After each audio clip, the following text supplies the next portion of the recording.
एक साथ हुई बीजेपी और कांग्रेस और उनके सामने आई नेशनल कॉन्फ्रेंस पीडीपी, अपनी पार्टी पीपल्स कॉन्फ्रेंस। यानी एक तरफ बीजेपी और कांग्रेस, दूसरी तरफ जम्मू कश्मीर की सभी रीजनल पॉलिटिकल पार्टीज। अगर ये हाइपोथेटिकल सिनेरियो सच होता है तो जम्मू रीजन की 43 सीट्स में बीजेपी क्लीन स्वीप कर सकती थी, बीजेपी और कांग्रेस की अलायंस। और कश्मीर रीजन की 47 सीटों पर भी 10-15 सीटों पे इनकी अलायंस अपना जादू बिखेर सकती थी। Hi everybody, this is Garam Mahajan and welcome back to our YouTube channel Combined Education। स्वागत है आप सभी का एक और स्पेशल एपिसोड में जम्मू एंड कश्मीर की पॉलिटिक्स से जुड़े हुए। आज हम एक हाइपोथेटिकल सिनेरियो के बारे में बात करने वाले हैं। हाइपोथेटिकल सिनेरियो जिसको रियलिटी में ला पाना मुश्किल है, लेकिन हम उसको इमेजिन कर सकते हैं। वो सिनेरियो क्या है? क्या हो अगर बीजेपी और कांग्रेस जम्मू कश्मीर में एक साथ चुनाव लड़ती और उनके सामने होते नेशनल कॉन्फ्रेंस, पीडीपी, अपनी पार्टी, इंजीनियर राशिद की पार्टी। यानी बीजेपी और कांग्रेस एक तरफ और जम्मू कश्मीर की रीजनल पॉलिटिकल पार्टीज एक तरफ। क्या जम्मू एंड कश्मीर के इलेक्शन के रिजल्ट चेंज होते? क्या जम्मू एंड कश्मीर का political scenario, political dynamics change होता? आइए चलते हैं इस इंटरेस्टिंग सफर पर। Chapter 1, current scenario.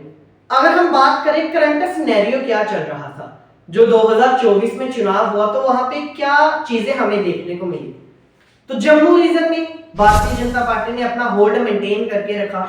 29 सीट्स जो बीजेपी ने जीती है वो जम्मू रीजन में ही जीती है। कश्मीर में नेशनल कॉन्फ्रेंस का दबदबा रहा।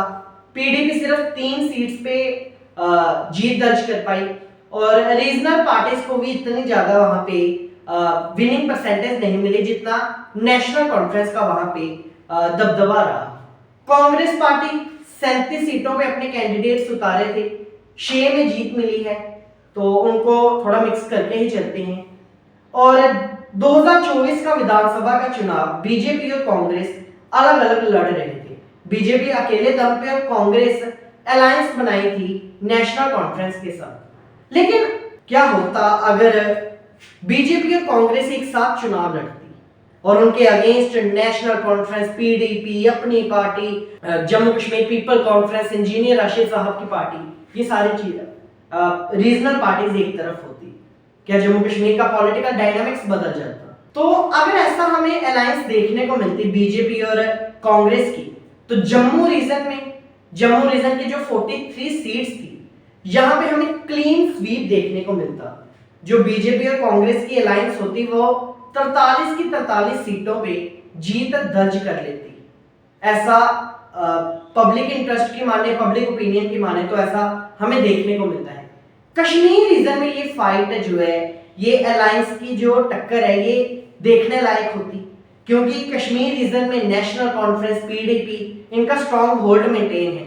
लेकिन बीजेपी और कांग्रेस का एक कॉम्बिनेशन कुछ नए वोटर्स को, न्यू वोटर्स को अट्रैक्ट जरूर करता, जिसमें जो 47 सीट्स है कश्मीर रीजन की, वहां पे 10 से 15 सीट्स पे बीजेपी और कांग्रेस की अलायंस की जीत जरूर होती। स्ट्रेटेजी ऑफ रीजनल पार्टीज, अगर ऐसा होता बीजेपी और कांग्रेस एक तरफ और रीजनल पार्टीज एक तरफ, तो वो क्या स्ट्रेटेजी अपनाती? सबसे बड़ी स्ट्रेटेजी तो वो ये अपनाती कि आर्टिकल 370 हमें मिलना चाहिए, जिसके तहत जम्मू कश्मीर को स्पेशल स्टेटस मिले। दूसरी स्ट्रेटेजी वो स्टेटहुड को लेके अपनाती, और स्टेटहुड को लेके तो पीडीपी हो, नेशनल कॉन्फ्रेंस हो, उन्होंने बिना मतलब बीजेपी और कांग्रेस के अलायंस के बिना भी ये डिमांड जो है वो उठाई थी। तो इस चीज को वो और पुख्ता करते और इस चीज के खिलाफ काफी आवाज उठाते। चैप्टर 4, द रिजल्ट क्या रहता है इस चीज का अगर बीजेपी और कांग्रेस एक तरफ होती और रीजनल पॉलिटिकल पार्टीज दूसरी तरफ होती? क्या रिजल्ट हमें देखने को मिलता? तो जैसा मैंने आपको पहले भी बताया, जम्मू रीजन की 43 सीट, यहाँ पे क्लीन स्वीप होता बीजेपी और कांग्रेस की अलायंस का, क्योंकि काफी वोटर्स जो है वो जम्मू रीजन में वोट बैंक का काफी हद तक है बीजेपी और कांग्रेस का, और जब ये दोनों साथ में मिलते तो काफी अच्छा इन्हें जीत मिलती जम्मू रीजन में। कश्मीर रीजन में 47 में से 10 से 15 सीटों पे इनको जीत जरूर मिलती, लाइक शोपियां की सीट हो जहां पे बीजेपी 2024 के विधानसभा चुनाव में लास्ट राउंड तक टक्कर दे रही थी, गुरेज की सीट हो, तो ऐसी सीटें थी, लाल चौक की सीट हो, जहां पे ये अलायंस जो है ना ये दमदार प्रदर्शन कर सकती थी।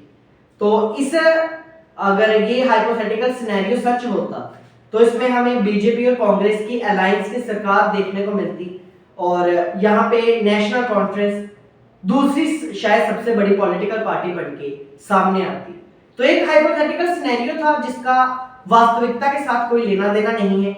आने वाले ईयर्स में क्या होता है ये तो वक्त ही बताएगा। बलाल, आपका क्या विचार है इस अलायंस को लेके, बीजेपी और कांग्रेस एक तरफ और रीजनल पॉलिटिकल पार्टीज दूसरी तरफ?